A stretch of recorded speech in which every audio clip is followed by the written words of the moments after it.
Hey guys, welcome back to another great episode of Conversations That Lead to Greatness. Now, today we're talking about some financial management on how to budget, save, and plan for the future as a couple. Okay, guys? So, we do understand that everybody does not have the ideal situation, so we have taken that into account.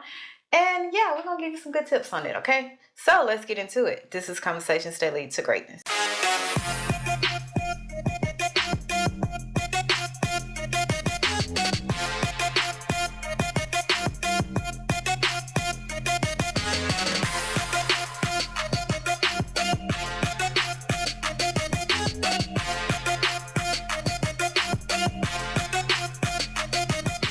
My name is Akeisha Smith. And I'm Lester Smith. And welcome to Addicted to Greatness Coaching Podcast, where we educate, motivate, and inspire you to break free of your limiting mindsets in marriage, faith, and finance. Okay? Finance that hinders your ability to create the life you desire.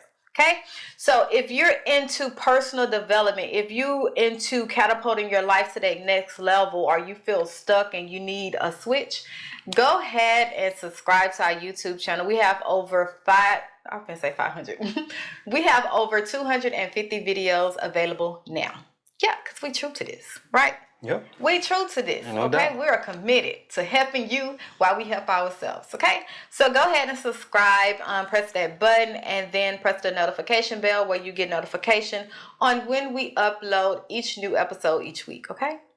So, finance. You ready? Mm-hmm. This your arena. It's my arena? Are you finna be No, I don't do all that. Oh my God. You got the wrong person. We're gonna see, guys. So we're talking about financial management as a couple. And I want to go to for before we was married, what we did, and also after we was married, what we're doing now. Okay? So we know finance is a big part of coming together as one, because now you have two incomes coming together as one, and you can, budget, you can save, you can plan for bigger things because you have that two income. It's like double income. So well, not every household have two incomes. Some of them just have one. You're right on that. Huh? You're right on that, sir. Yeah, not everyone of them. Yeah, so some of them might not have none. You know what I'm saying? So yeah. Okay, I gotta keep that in mind. Yeah, we gotta go for it from that aspect. Keep that in mind. Yeah. Yes. So budgeting. Yeah. How can we help couples come together as budgeting? And what does budgeting mean? First of all, I want to say that the number one cause of divorce is money fights and money problems. So if you get your finance in order and learn to communicate, learn to budget and whatnot, you can be one less couple that gets a divorce because of financial problems. Yeah. True. What you got to say about that? I got that. And I always say when it comes to budgeting, it's a sacrifice. Okay? Yeah. A lot of times people look down like sacrifice is a bad thing, or it's a, it's this thing that it's optional. But I always say when it comes to sacrifice, your goal, your dream have to be so big enough where it's second nature for you to sacrifice. Like it's almost like, okay, I see this thing that I want, this goal that I want, and budgeting, it doesn't compare because it's better than, what I'm sacrificing. Yeah. So I look at budget as sacrificing. You're sacrificing now. So when it comes to budget, you have to come together as a couple and lay out all your debt, all your bills, all your living expenses. Let's put it like that. Living expenses. Okay? Yeah. And you have to lay it out on the line and start there. Yeah. And then come up with a plan. Oh, okay. If I need $1,000 for my living expenses each month, but I'm making $3,000 a month, that's an extra $2 that's free. Okay? So now that's when you can start the budgeting process. But if you don't know the numbers, you can't start. Yeah. So you have to know the numbers in order for you to even start budgeting. Or if you even you have $3,000 a month going out, but you're only making $1,500. You know what I'm saying? You're gonna have to. You have to start budgeting. I was trying to go the easy route. You can't always go the easy route. I know. There's so many people out here living paycheck to paycheck and robbing Peter to pay Paul and all that good stuff. And I can understand if you don't have the money coming in, but if you don't have the money coming in, you got to find the money from somewhere. You got to create money from somewhere. And a lot of people aren't willing to sit down and tackle the budget so that way they can see where the money is going. Yeah, you know, we want to stop by Starbucks every day, and you might say, well, I like my Starbucks. Well, you might have to get that Starbucks up. Exactly. Sacrifice. Do it at home. Yeah, do it at changes. home. You know, small changes. Now, I don't not eating out every day. You know what I'm saying? And little small stuff like that. It's little small things that'll blow your budget. Little small things done repeatedly over and over and over again on a daily basis that will blow your budget. Yeah, and that's one thing I had to realize before we were married. We didn't talk really much about finance as we do now, but before we was married, it was almost we had our separate money. Okay. And I know that's a lot of you guys, you know, before you marry, you separate. Y'all ain't together yet. So y'all, you got your money, I got my money. But that's the way most households live today. Yeah. Yeah. But I realized that at the end of the month, I had more bills than money. I can't even get it right. More bills than money. Is that it?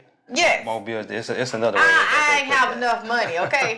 and I remember sitting down with you once. I'm like, man, I'm not understanding how, like, where's my money going? Yeah. And that's how we got into all, he had me to write down everything that I was paying. Even when it came to my shop, I had to write down everything, business expense. I had to write down gas, how much I'm paying for groceries, like literally take down everything. And now you can see, okay, and this is a tip. A lot of us use our credit cards or our business debit cards, right? Just gonna look at your statement, okay? Look at your statement and see where your money is going. Because a lot of times we blow it. And I realized that I was spending a lot on food. Because you would think, oh, you know, McDonald's here, $5 here, $10. You know, it's nothing. Yeah. But that amount over time will blow your budget on the things you really want or the things you really need for your future. It will blow your budget. Yeah. So know your numbers. Yeah. You got to know the numbers. Know where your money is going. Because let me say this. That same amount of money that you giving to Starbucks or was it McDonald's fast food or whatever, that same amount of money can cause you to be a millionaire over time. Yeah. And you be like, I remember a story recently, a young lady on a podcast. She was saying that she didn't have enough money to save, and that she couldn't, you know, put up money to save. So the guy that was running the podcast asked her. He say, "So let me ask you this question. Every morning you come here, cause she worked for him. He say every morning you come here, I see you come in with a Starbucks cup of coffee." She said that some kind of way at Starbucks they had her in the top 10% of people who buy coffee. You gotta buy a lot of coffee. Yeah, they give you some kind of it's a reward program. Reward program. She was in the top 10%. So they started adding up the coffee that she was buying. It turns out that she was spending over $10,000 a year in coffee. $10,000 a year. Yeah. She would buy one in the morning, and sometimes she would go get one in the evening on the way home. Yeah. So when you spend, and she had the number down to a T. It was like $8.20. Oh yeah, you know when you used to getting what you get. Yeah, you know? so you spend the $8.20 in the morning, then she wasn't buying it every day in the evening, but in the evening too, $8.20, and it was adding up to over $10,000. And he's like, "That's your money that you could be saving. That you could be saving right there." Yeah. He said, let's add that up over a lifetime. And they got to add up the numbers in there. I was like, oh, man, this is crazy. Because you think about it, anybody can save. It doesn't matter the amount of money you bring in. Yeah. Anybody can save. It's what you do with the money that you bring in. It's what you cut back on. It's what you sacrifice on. So now we're going into saving as a couple. Okay. When it comes to saving as a couple, y'all both have to sit down and look at y'all money. It ain't my money. See, I don't know, because let's talk about marriage, okay? I gotta stay married because that's what I am, okay? Because it's crazy because when we talk about relationship and marriage, those are two different entities, right? Because in a relationship, you got everybody, this is my money, this is your money, you know what I'm saying? But well, y'all shouldn't be combining y'all money anyway if y'all just in a relationship. Yes, that's what I'm saying. So that's why I'm gonna stick to my arena, what I know, okay? So marriage, when it comes to saving in a marriage, you have to combine your money and see, okay, you bringing home $5,000, I'm bringing home $5,000. That's $10,000. What is our bills? What is going out? Okay, and once you say, let's say you have 8 going out. Well, you have $2,000, $1,000 for you, $1,000 for you. That is free.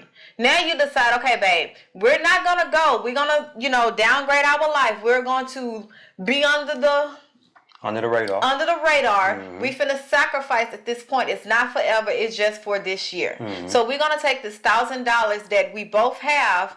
Now we're gonna invest. We're gonna save it, and that saving can be in I don't recommend an account, but it can be in an investment account. It can be I guess you can save it if you don't. It's not knowledgeable. Yeah, well, in a high yield savings account. Yeah, and put it in a high yield savings account, either a Roth IRA. I would recommend that you have a Roth IRA anyway. You know what I'm saying? Even without you saving that money, because let me say this: with you saving it per month, you going to save it towards something. Yes. So you're gonna need that within the next year, 2 years, 3 years. It may be a down payment on the house.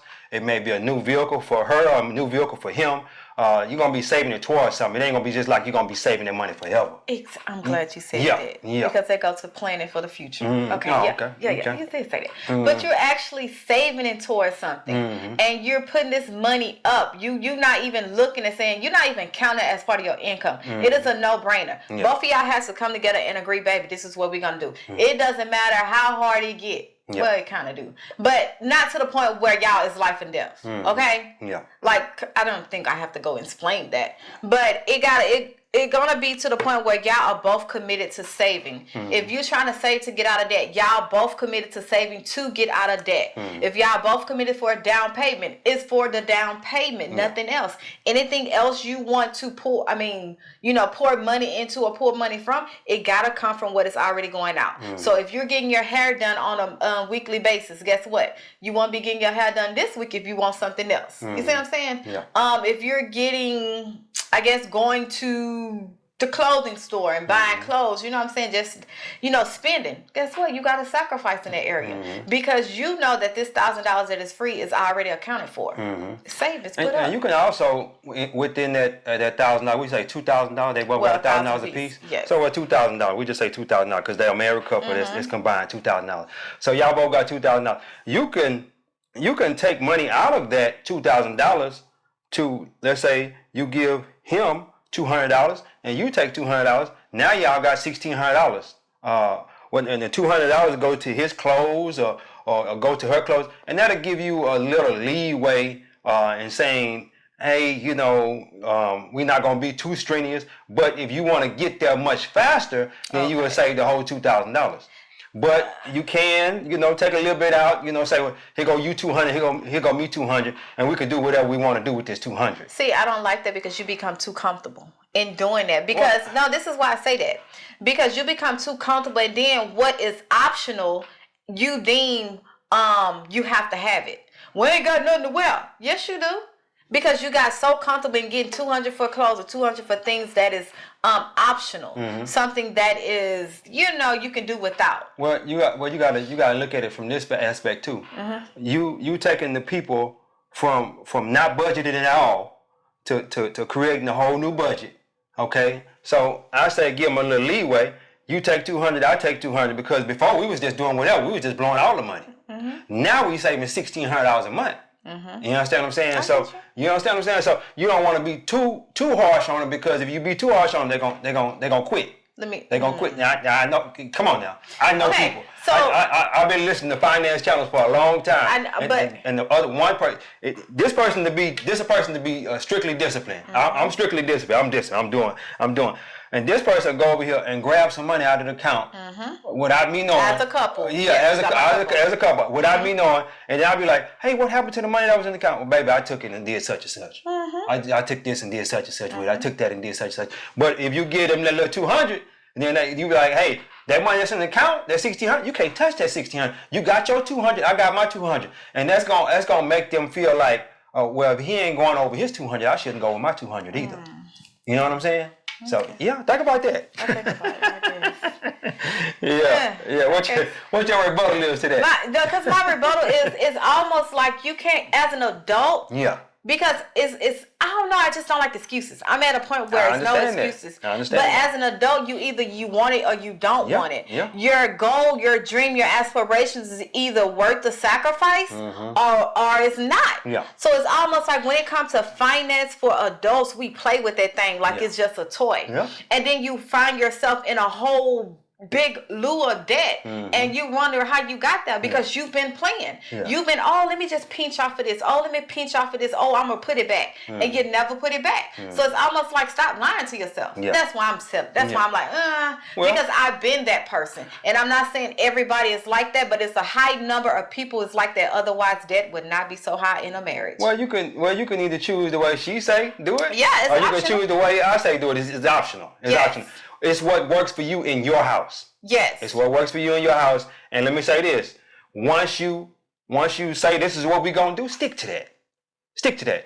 If you say we're going to put all the $2,000 in the account and we're not going to touch nothing, then do that. If you say we're going to take $200 a piece and put the $1,600 account, stick to that. Yeah. Stick to that. Make sure you stick to whatever you say you're going to do. And when it comes to that, be real with yourself as a married couple. As a couple, be real with each other about your financial obedience. Because at the end of the day, that's what it all boils down to. Because you can't make nobody do, not even, I can't make him do nothing. He have to want to do it and vice versa. Exactly. Okay? So you have to be honest with yourself and know where your partner is at. Okay? You know, if you know your partner have a bad spending habit and they ain't never save the budget in their life, you know it's going to be like pulling teeth. Yeah. So you have to expect some, some rebuttal or some resistance there. Yeah. So it's almost like working your way up to that, but you do your part. Like I'm not saying that just because one partner is not coming on that you don't do what you do, because at the end of the day, y'all are one. Whatever affects this person gonna affect you. Okay? Yeah. So you want to at least be prepared for when it does come your way that you got something to give to it. Something. Yeah. So and let me say this about the one income household. Even with the one income household, if you say, well, we got this $2,000 to save out of the one check that we get, the one income that we get per month, and I'll give you $200, I take $200, and we put the $1,600 up, or we're gonna save the whole $2,000. But it's still, the one coming out of the one income. Yeah. So that way, you know what I'm saying? She not feeling like I ain't giving her nothing, and I'm not feeling like I can't do nothing. You know what I'm saying? And so that way you will have that little what am I trying to say? That little leeway. Like almost like a reward. Like I worked all this month, and I ain't got no money. You understand what I'm saying? I need to get this. I need that little $200 to make me feel like, I got something, to be able to do. I might want to buy a stick of bubble gum or something, But yeah. But anyway, go ahead. What you got? What you looking like that for? Because I don't know, I went left. Because I ain't gonna go there. Well, anyway. But guys, that's it. And when it comes to financial management as a couple, you have to come together. Come together. You can't do this by yourself. Yeah, communication is key. Communication is key in marriage, period. Especially if you have kids. You have to communicate. And when you go to talking about finances and whatnot. And kids. Yeah, finances and kids. Them are the top two things in as far as the marriage is concerned. And let me say this. If you a person that never was taught finances is coming up, because in my household, finances was a bad thing. It was, and we didn't have no money, and you better not say nothing about no money because you might get slapped. One of them type of households. And if that was you coming up, it's going to be kind of hard for you to probably talk about finances. But you have to, finances is one of the biggest things to learn out there because there are so many books, so many YouTube videos, so many courses on finances, on learning finances. So y'all sit down together and learn finances together. And if your partner is resistant on learning finances, you go ahead and learn it yourself. and start implementing a little bit here, a little bit there until you get it all taken care of. Because my partner was resistant, when I first started tackling finances, she was kind of a little resistant.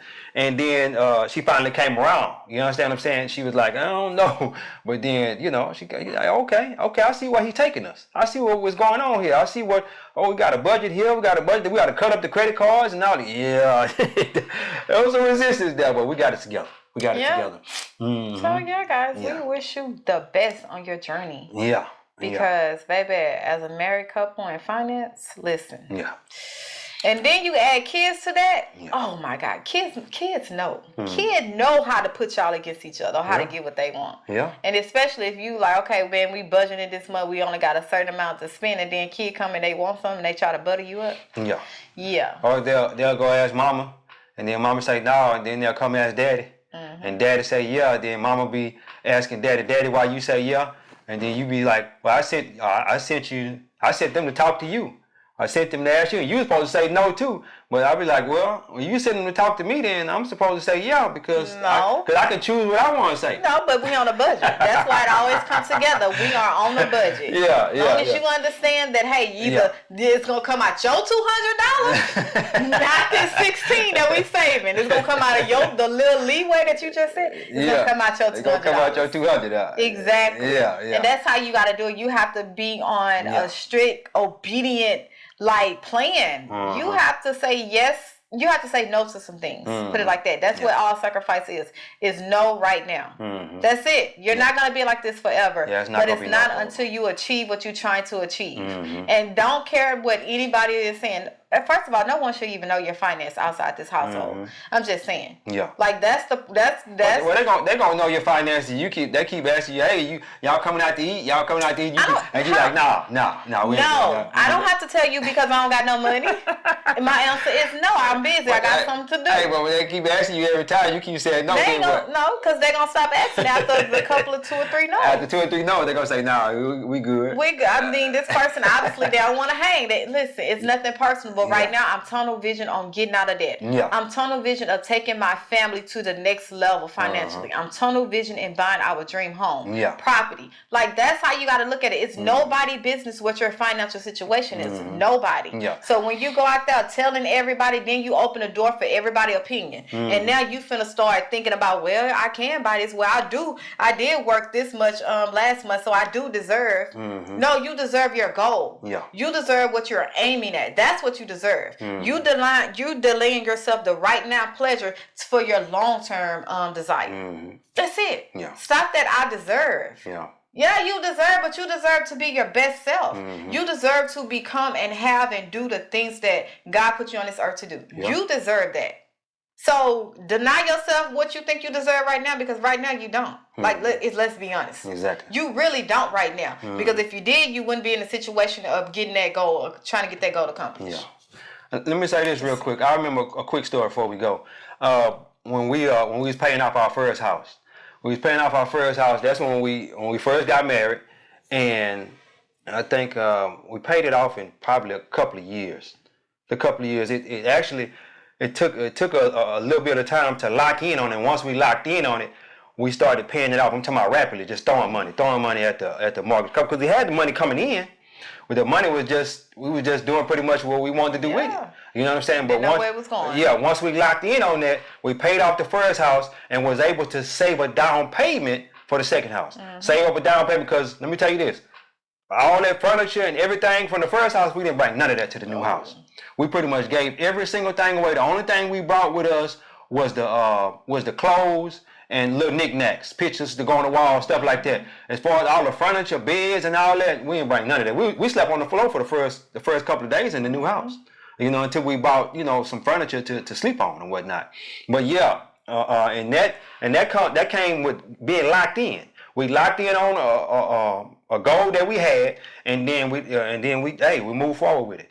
Move forward with it. Yeah. It's like how bad you want to get out your situation. Exactly. How bad do you want? We was in the hood, and we wanted to get out. I want to get out. We wanted. She wanted to be our bad. You know what I'm saying? He could have stayed there a couple. I could have stayed a couple more years. Not I. You know what I'm saying? She was ready to go.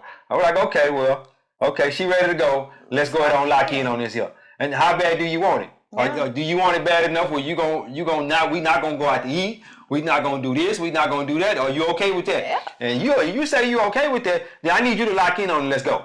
Let's go. Then, hey, in 2 years we paid it off, and then saved up a down payment for a new house. Yep. Yeah. So yeah, guys, Yeah. that's all we just want to share as a couple, some financial management advice, because we know, that's the number one reason Yeah, number one for reason divorce. for divorce. Finance. Financial And then- problems and financial money fights. Then when you go through divorce, now you got to deal with splitting everything. Yeah. Selling this. And the selling crazy part about it, you ain't even got nothing to split. Oh my gosh, tell that again. You got to sell it.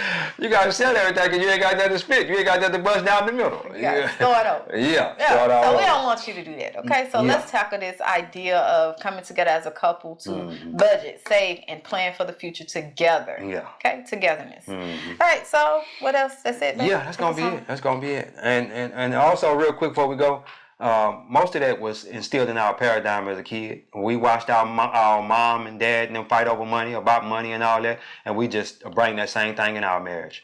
And that's something we got to change. We have to change that. But anyway, guys, make sure you like, share, and subscribe. Make sure you like, share, and subscribe. We just recently hit 350 subscribers. 57. No, it was 357, she said. 357. Yeah, so we just recently hit the 357 mark.